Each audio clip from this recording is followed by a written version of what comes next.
Thanks for tuning in today. I'm Dr. Nick, the Incrementalist. Join me as I seek out the small incremental changes being applied in other industries that we can learn from and that can be applied in healthcare. Can these changes bring immediate value, but also add up to the big improvements and revolution we need in healthcare? Come along with me to explore the possibilities.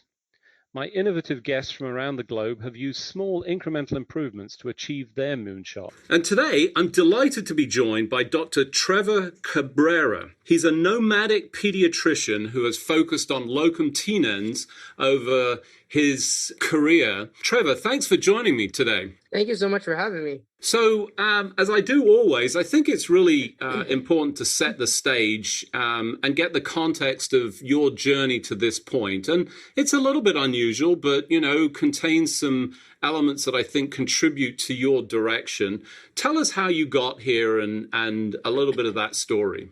Yeah, thanks, Nick. I'm so excited to be here today and talking to you. So, my story, I think, like a lot of people. So, my dad was in medicine, was a cardiologist. And so I grew up in California. And so growing up, I watched him doing medicine. My mom was a pharmacist, kind of just naturally had an inclination towards science. So of course, along, the path everyone has a different story and how they get into medicine. But regardless the case, I know that when I went that direction, kind of just kept going. And when I applied to medical school, the one out of 26 schools that I ended up getting into was in New Orleans, Louisiana. And so it was a big change for me. I stepped out of being in California, raised there, college there, ended up in the South. And from there, that just kind of springboarded everything else in motion. After I ended up in New Orleans, it pushed me towards my residency training, which was in Houston. And I'd always wanted to do pediatrics. So that's what I ended up doing my training in. And, once I started in training, for me, it was always that as a pediatrician, there's really only a couple of jobs that we really do. We don't do operations. We don't do surgeries. We're either in the hospital, we're in clinic, something along those lines. And so my second year of residency, we had a locum tenens agency come and talk to us. And locum tenens isn't something I'd heard of until that point. And so I remember sitting there and hearing the story of how basically it's moonlighting, frankly, on crack. It's a new level of traveling around and of working kind of in this other setting that isn't traditional. So when I hit my third year of residency and I was kind of faced with where do I go from here? I wasn't quite sure what I wanted to do. My options were doing outpatient medicine or going to fellowship training. At that point, because I liked everything in pediatrics, I liked intensive care. I liked the neonatal premature babies. I liked cardiology, cancer, all these different things. I decided, well, instead of signing a couple year contract to a clinic or trying to go straight to a 3-year fellowship, because that's how long the training is, I decided I'm going to do this locum tenens thing that I'd heard about. So I started that when I finished residency in 2020, and I just kept going. And it's been kind of a nonstop roller coaster since then. So, I mean, first of all, let's detail this. I think some people will have some concept of this because there's been a lot of coverage of traveling nurses, which is very similar from a nursing perspective. It's essentially individuals that travel around the country to fill in for roles that are not full-time filled. They quite often they're either on vacation, sometimes they haven't been able to fill the opportunities. I think this is very similar. We had those experiences through my training and my activities, but it comes with a number of sort of upsides and downsides that I think you've navigated through. So, let's start with, the upsides. What's been positive about this and what have you enjoyed? So that's a great question, Nick. So first of all, before I jump into that, I want to say the one thing that's interesting with the COVID-19 pandemic, travel nursing has become pretty well known in the civilian world outside of medicine. But even within the medical world, locum tenens is still one of those things that I believe is a little less known about for physicians, providers. So the Latin phrase locum tenens means to take the place of, like you said, just like travel nursing, we're there to fill in gaps. The difference is, unlike travel nursing, where the nurses are they're employees of these agencies and they have set contracts that are generally 8 to 13 weeks. I'm an independent contractor. I get paid with a 1099, and my contracts have been as short as 1 day and as long as, well, at this point, I've been at the same job for 7 months, and they come recurrent, and they kind of come and go, and they're kind of really interesting. So one of the things that I feel is a pro for what I do, and also plays into the general logistics, is I envision myself as kind of a black ops, like Illuminati of like underground providers. I've gotten phone calls for jobs where I get orientation in the morning and I start on the ground seeing patients by the afternoon. They teach me the EMR and I go right away, 0 to 100. And one of the pros is this taught me a lot of flexibility. I mean, I get dropped in places so quickly that I don't get this 3-week orientation. We don't get an orientation like that. And I oftentimes am the only provider there. So it's not like I have a lot of people to ask for help. So the thing is, from a clinical standpoint, I've gotten better as someone with resources. I've gotten more innovative.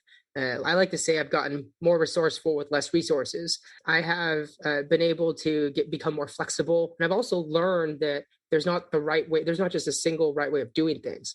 From an overall perspective, like on a business sake, I've negotiated so many different contracts. I've seen different hospitals. And now when I go from place to place, I've seen things that are good and bad, and it helps me to have a more well-rounded picture. And the other thing is, no matter where you train, and for you as well, you've trained in different places. You just your openness is so much different. When I worked in New Mexico, 45 minutes from the border, dealing with mothers that would cross the border to deliver, that was one thing, versus dealing with the native tribes in North Dakota versus working with the Amish in Maine. So it's been really interesting from that standpoint. I've also met a lot of really awesome people, and I've made these connections all throughout the country. And of course, the obvious thing is, you can see really cool things. I mean, after our interview today, I'm going to go jump around 4 or 5 waterfalls in central Maine.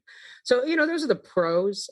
Some of the cons and things that are a little bit harder is that because I am a 1099, I have to deal with figuring out my own insurance. My job is very unstable. And it is very risky from that standpoint of having consistent employment. So I've taken a big risk, but it's been a fairly calculated risk.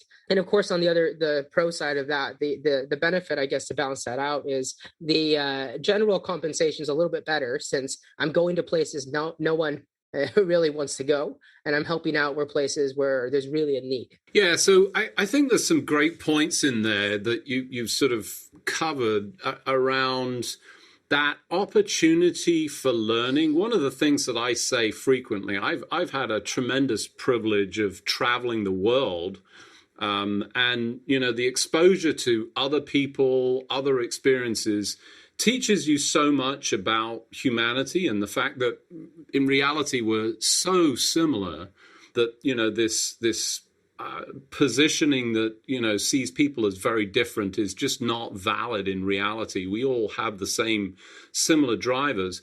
But it strikes me that one of the things that you're talking about is experience, and that flexibility.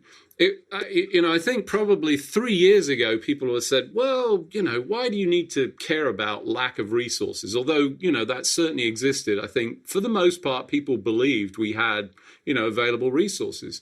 Here we are 3 years later, and everybody's going, wow, the capability for creating a do-it-yourself respirator, or putting people on two patients on a single ventilator, was something that, the clinical team learned.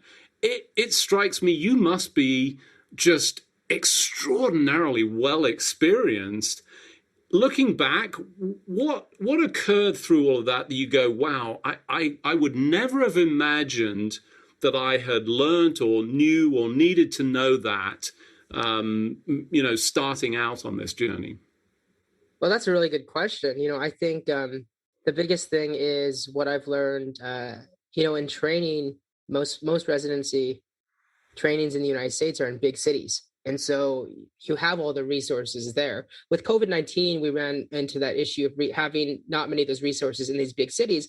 But realistically, you look more rurally, and farther away from the big cities, and people have dealt with not having some resources for a long time. So I think one of those kind of pivotal thoughts I had was I was in a small hospital in Texas, south of Houston, and for babies that are born premature, we will do we'll use something called nasal CPAP a lot of times to help their lungs to with oxygen and ventilation, and that's something now that's become standard of care in big cities. This hospital didn't have that nasal CPAP. They didn't have the prongs that we put in the nose to help give that oxygen. So I remember going through with the respiratory therapist trying to figure out how to do this because they never did this, and it was going to be an inevitable delivery of a baby that was premature that we weren't able to transfer. And it wasn't too crazy of a situation, but it was something that was a little bit different. And I remember we had to rig a little mask. It was really small, about the size of maybe diameter of a Coke can or a little bit bigger than that, to some hoses that we hooked up to an old style ventilator. Because back in the day, this ventilator was only used for babies that were intubated, that had tubes down their throat to help them breathe. But we've come a far way that we know that we don't need to put the tube down the throat of all the babies to help them breathe. We can just use the nasal part. So it's one of those things we had to get creative. And it was such an interesting experience. And it's really that, the outside of the actual physical resources, I just don't have the experienced resources, the teams. I was in another small hospital in central Maine, and we had a delivery of a baby that was, about 1,200 grams. So for for pounds and ounces, what, about 2.5 pounds, or pretty small, very premature emergent delivery. And at that hospital, I didn't have people that were trained in neonatal care. I'd had some training as a resident, but I wasn't, an expert at it. But I remember running that team and trying to teach that team on the fly how we were going to do this. And it was a hard airway. It was one of those things that was difficult to put a tube into the throat to help the baby breathe. And so what we ended up doing was having a mask, something that we call bag mask ventilation. We'd squeeze the bag like you see on TV to help the baby to breathe. And we did that for 53 minutes until we could have a helicopter with the neonatal team come transport and back us up. And so they showed up at 53 minutes old, and they were able, with a couple of tries actually, to intubate the baby. But it was one of those things that it was an interesting learning experience. It was stuff that, outside of the physical resources, having the team resources, or having the knowledge, that expertise, the consultants, that just isn't there. So for those of you just joining, I'm Dr. Nick, the Incrementalist. Today I'm talking to Dr. Trevor Cabrera. He's the Nomadic Pediatrician. We were just talking about experiences and all of the amazing opportunities that you've had to really make a difference in communities that are underserved. Reminds me a lot of my career, in those experiences. One of the things that I appreciated so much was the level of gratitude that you receive just really gives you that boost. Certainly from my perspective, I imagine that you're seen as a real hero in many of these settings. I as I'm listening to you, I'm thinking the MacGyver of medicine, and I know I'm dating myself with the original series, but there's a new series, So I think, tremendous sort of scope. But obviously, it's not all perfect. And, a couple of the things that you talked about are not insignificant. And let's deal with one that's very US-centric. That's the state regulations and being licensed. Has that been a challenge? Have you found that to be relatively smooth, or how's that going? And are you licensed in all the states at this point? Oh man, that is actually very relevant question for the exact day that I'm kind of stuck in. So, something important also to give this difference, because a lot of people, hopefully listening, if they've met a travel nurse, for nursing, they have something called a compact license. It makes it easy for nurses to have a license, a license to practice in multiple states. For physicians, that doesn't quite exist. There is something that's a compact license. It's called the IMLC, which I forget the exact definition of that. I think it's the Interstate Medical Licensure. And what this does is it has a fast track to getting a license for physicians, but it still doesn't mean that you don't have to apply for the state itself. So for example, if you possess the IMLC as a provider, you still have to go through all the steps for that state licensing, but it shortcuts it. So instead of it taking 6 months, maybe it takes 4 months. Now, I don't even have the IMLC, but instead I've just gone through and gotten licenses individually. So I currently have 8 medical licenses, and I am in the process. I just submitted for a 9th medical license in North Carolina, and then I'm currently working on getting my 10th one for Massachusetts. And the Massachusetts medical license is one of the most tedious licenses that I've ever tried to obtain. The most licenses I've heard any provider hold as a locum tenens is, I believe, 48 or 49 states. And that was, I believe, one of my recruiters told me it was a radiologist, which is the only field I think it's reasonable to practice remotely. But for me, it would make the most sense if you're doing locum tenens for a long time. You can get this IMLC compact license to help accelerate the process, but still it's very difficult. You have to get an individual state license, and every single state is different. So it is a big problem. And then on top of that, the cost. I mean, to give you an idea of the difference across the country, the state license for Texas, I believe, is around $400. The state license for North Carolina is about the same. And then Pennsylvania and I believe Missouri were something like $35 or $75, under $100. And then California, $1,200. So it doesn't make any sense, but it's, one of those things that's it's that difference between inter and intra, I guess, state licensure. It's just such a pain. Now, we're all medically licensed as far as my an actual U.S. medical license trained provider, but that's different than having state law regulated licenses to practice. Yeah, so it's always struck me, obviously, as a foreign medical graduate coming into this system. Just for context, I arrived into Australia. I handed in my UK certificate, and the licensing authority handed me an Australian certificate. That doesn't happen anymore, sadly, but it was a very good feeling. And I will tell you that medicine did not seem to be different, except for a occasional accent and the fact that I was a pommy doctor to the locals. It doesn't make sense, and I would love to see some of that disappear. As you think about the way that this could be perhaps incorporated, is this an opportunity? Should we be doing more of this with our medical graduates who I think struggle with experience, with exposure? There's some of that going on, but are we doing enough? Should people be doing more? Do you mean should we, I guess in some regard, require or have people kind of at some point in training go out to these rural areas? Yes, exactly. I think that's an interesting question. So I've thought about that a lot, and it's really one of those things that I've got a friend that she's finishing her training in Tunisia. And when I talked to her about it, she said that after they finish, there's some obligation to work for the government, and that no matter what, as a medical graduate, as a resident graduate there's some obligation to practice for some amount of time wherever they throw you. I think in the United States, you're going to find that almost impossible to enforce just by the American mindset as a general thing, which, not to get started on the political aspect, but you're not going to get an American to do anything outside of their own freedom and telling them to do things. But that being said, in the United States too, as much as I think there's some value to it, it's not necessarily for everyone, because if you're planning your entire life to stay in academics or to stay at a big city, it may actually not be very useful for you to have these experiences. Now, I do think it would help as a from a social aspect and from an aspect of a referral center trying to navigate those places.